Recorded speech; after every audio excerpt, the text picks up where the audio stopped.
that very much. I love that video. I will not be saying any of those bad words in here tonight.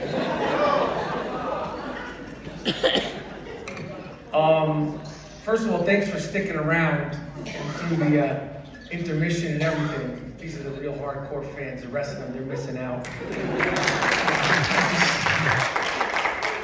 What can I say? I really am, happy to be here. I love this community.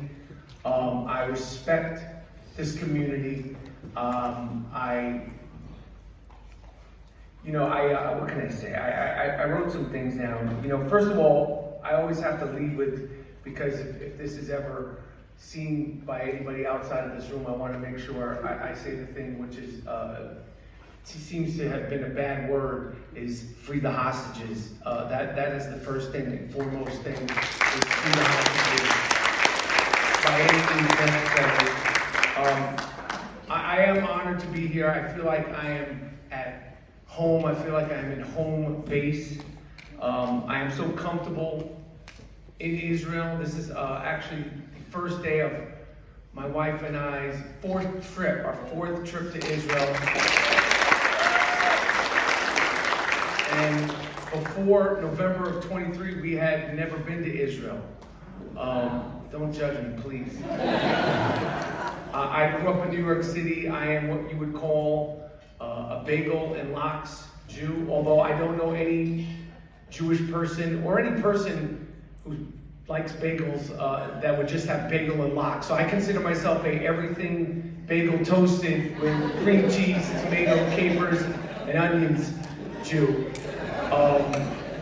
But despite the fact that we never made it here before November, I know we are dedicated to making up for lost time going forward.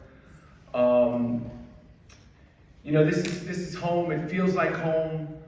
I feel so comfortable here every moment that we've been here, and to be totally honest, I can't even catch a cab by myself because I speak a horrible Hebrew, but I still feel so comfortable here.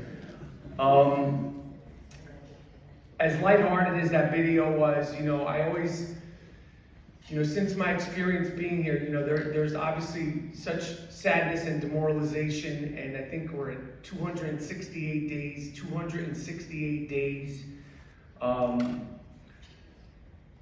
that we've been all, and I know all you guys are dealing with it closer than any way that I'm dealing with it, just the heartbreak and the demoralizing, life-changing situation that is continuing since October 7th. The fact that there's so many people who have had families that have been destroyed, so many people that are suffering, so many people that haven't been able to mourn properly, because how can you mourn properly when this continues to go on? I think about all of them. I think about all of you. I pray every single day for them. I pray for the hostages. I pray for their families. I pray for the soldiers. I pray for the people in the north who are getting just lambasted every day. I've met so many people. I've met so many inspiring people. I've met and heard just tonight so many brilliant people, so many brilliant thinkers that inspire me. When I said that clip in there about arming myself with knowledge, I have been doing that so much. And just tonight, I just feel every time I hear some gems from people here in Israel, it just makes me feel stronger. I've met passionate, everyday people. I've met incredibly brave soldiers who always seem to have the best smiles ever, which I don't understand. Every single soldier that I met smiles beautifully. I've met regular, resilient Jewish men and women, and unfortunately also I've met so many heartbroken people. you know, with everything that's looming in the north, I'll be honest, I texted Carolyn Glick, who I am friendly with, and I said, yo, Carolyn, are we crazy for coming back right now? And her response was, and I quote, I don't think you're crazy to come back now. I'm going crazy because we're leaving, and I feel uncomfortable leaving. And I was like, that's the most Zionist shit I've ever heard.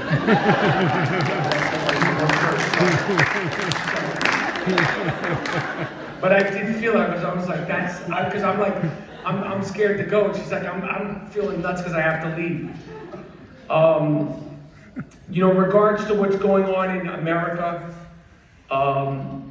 you know, I'm from New York City. I'm born and raised in New York City, and in the last 2 weeks, yeah, and I love New York, and for a lot of my life, I've always argued that New York is the greatest city in the world. No disrespect. But in the last 2 weeks alone, I literally had to say, is New York still the greatest city in the world? Because in the last 2 weeks alone, there has been so many embarrassing moments. There's been so many embarrassing moments in New York City since October 7th, when posters of hostages were being ripped down. And in the last 2 weeks, in the greatest city on earth, we've had 4 Jewish workers from the Brooklyn Museum have their homes vandalized in disgusting ways.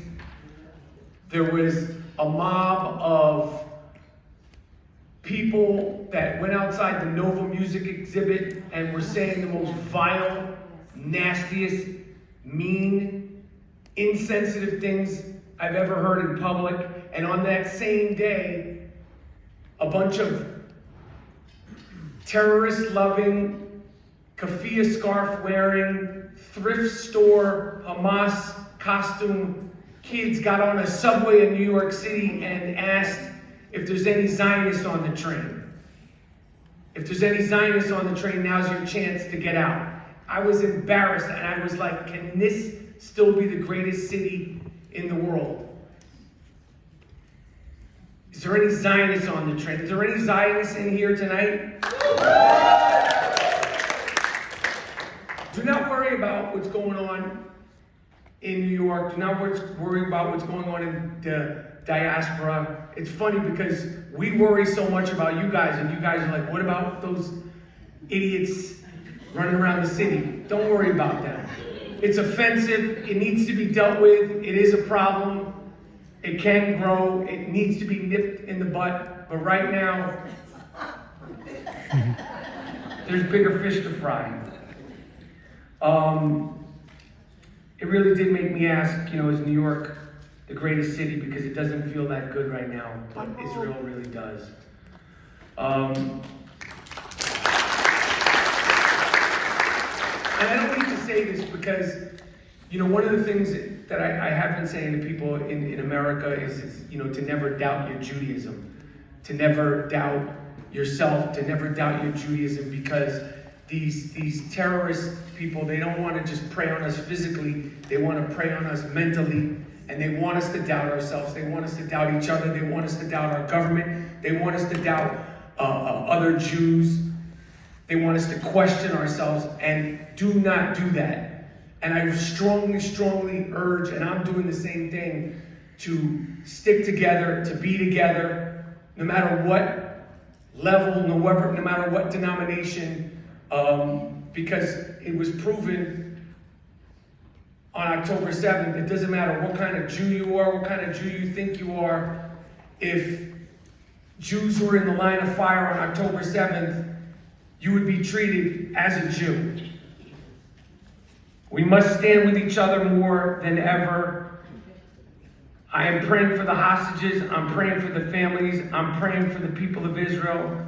And I know you guys know this, but the Jews are never going anywhere. And Israel certainly isn't going anywhere. Am Israel Chai. Thank you.